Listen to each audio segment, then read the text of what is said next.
Vous aurez peut-être reconnu ce célèbre air de Bach, la Toccata et fugue en ré mineur. Quels sons, quelles images de Notre-Dame. Ces images sont les derniers témoignages visuels qu'on a du grand orgue Notre-Dame de Paris, un orgue mythique. Au contrôle de ce mastodonte de plus de 8000 tuyaux, Olivier Latry, un des 3 organistes titulaires de la cathédrale. Olivier Latry entretient aussi un lien tout particulier avec le Québec, avec Montréal, puisqu'il a joué un rôle majeur dans l'installation du grand orgue Pierre Béhic de l'OSM. Il est d'ailleurs l'organiste émérite de l'OSM et ça fera 5 ans en mai que l'orgue Pierre Béhic, donc, séduit les mélomanes. Je l'ai joint plus tôt à Dresde, en Allemagne, à quelques heures d'un concert avec l'Orchestre philharmonique de Vienne. Olivier Latry, bonsoir, bienvenue à 24-60. Bonsoir. Parmi les trésors perdus ou abîmés, dans cette grande histoire de Notre-Dame, il y a les grandes orgues, 3 siècles d'histoire. Comment avez-vous vécu, d'ailleurs vous étiez à distance, vous n'étiez pas à Paris, comment avez-vous vécu cette épreuve?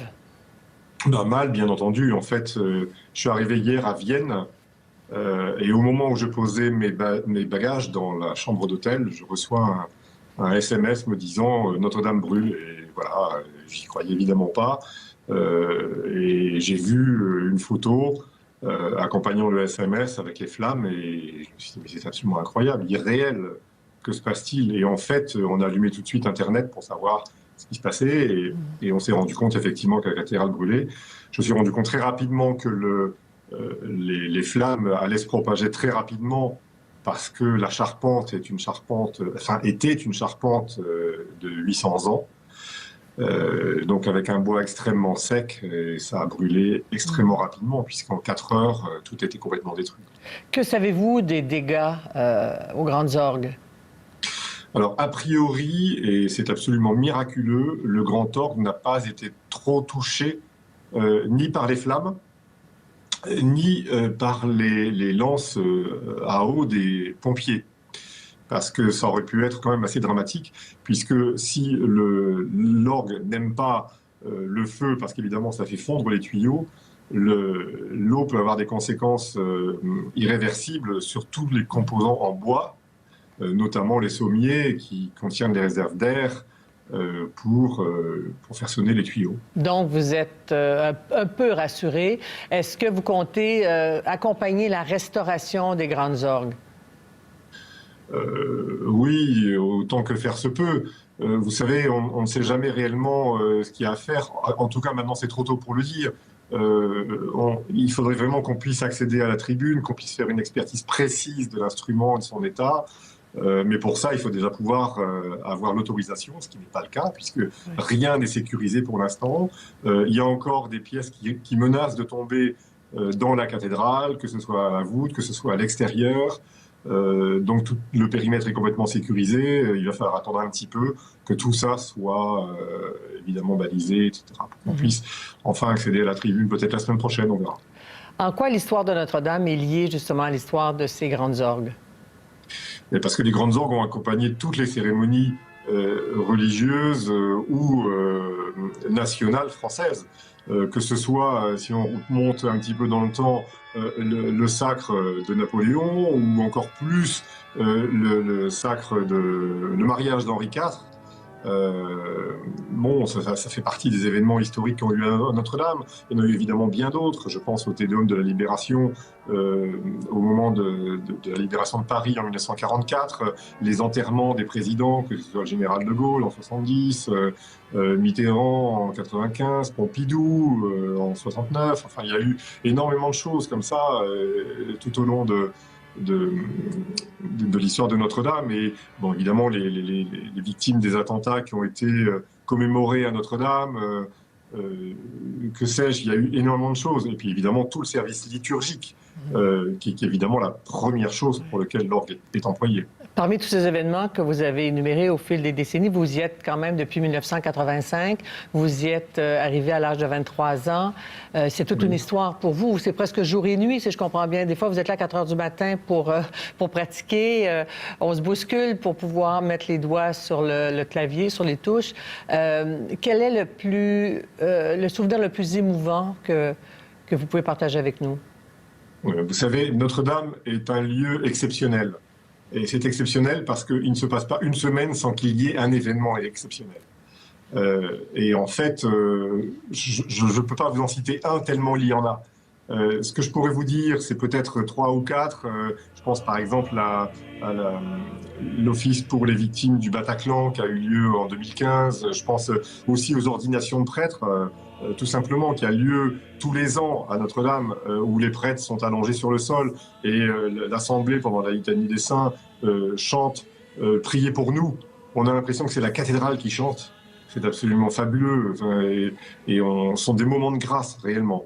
Mais ça peut être tout simplement un sermon extraordinaire, comme on en a souvent à Notre-Dame, par l'un des chapelains, et qui va vous plonger dans un abîme de réflexion et va vous donner aussi des pistes intuitives pour l'improvisation qui va suivre le sermon. Vous savez, il y a vraiment tellement de choses que c'est difficile à dire. Ouais.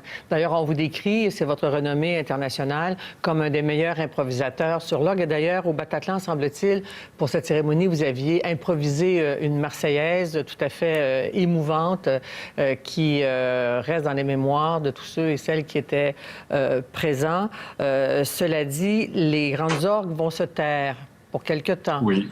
Absolument. Oui. Alors, vous êtes en deuil. C'est un deuil, j'imagine, important de ne plus avoir accès avec le grand orgue. J'imagine que... Est-ce que vous êtes toujours sur le grand orgue ou vous allez sur les autres aussi ou quoi? Qu'est-ce que ça représente pour vous?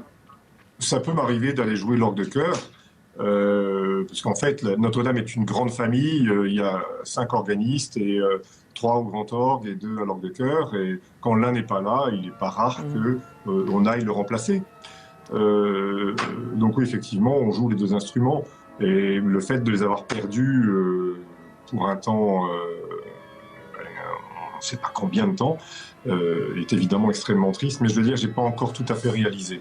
Oui. Comme en plus, je ne suis pas à Paris, je n'ai pas vu Notre-Dame encore dans cet état, je ne l'ai vu que par les télévisions, etc. C'est difficile voilà, même en me pinçant, j'y arrive pas. On dit que c'est le grand orgue est un des plus mythiques au monde.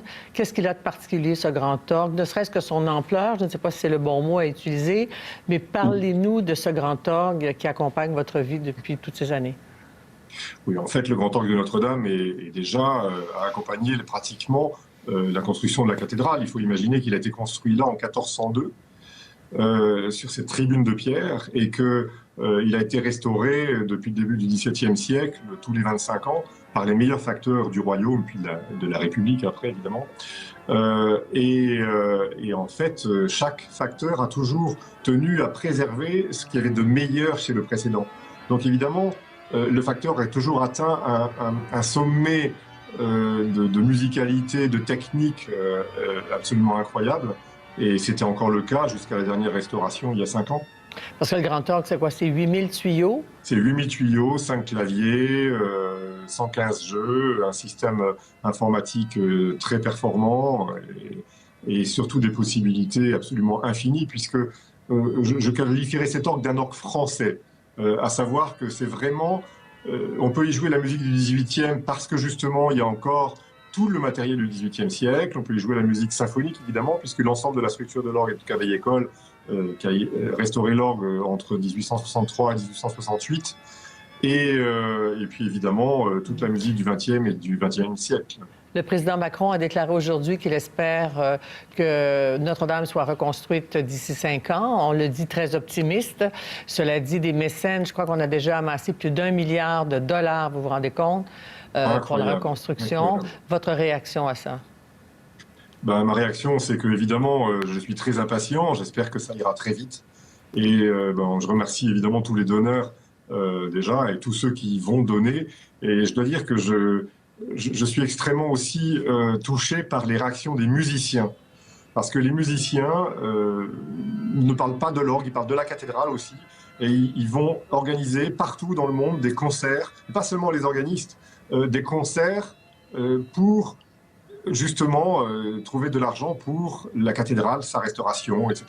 Et par exemple, j'ai eu un appel téléphonique tout à l'heure du Gewandhaus de Leipzig qui va organiser un concert au profit.